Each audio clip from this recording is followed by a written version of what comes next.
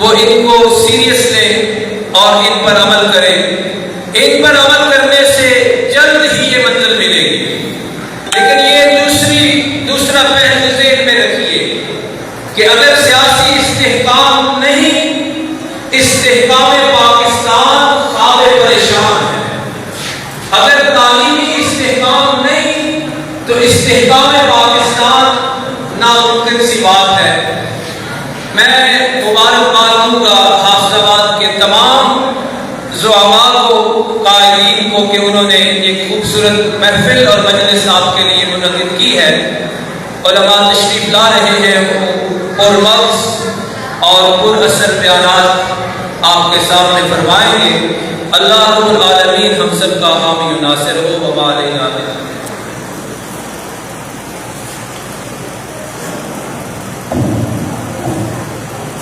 ماشاءاللہ عنوان کی مناسبت سے حضرت مولانا حافظ اکرام اللہ صاحب استحکام پاکستان پر مدلل گفتگو فرما رہے تھے.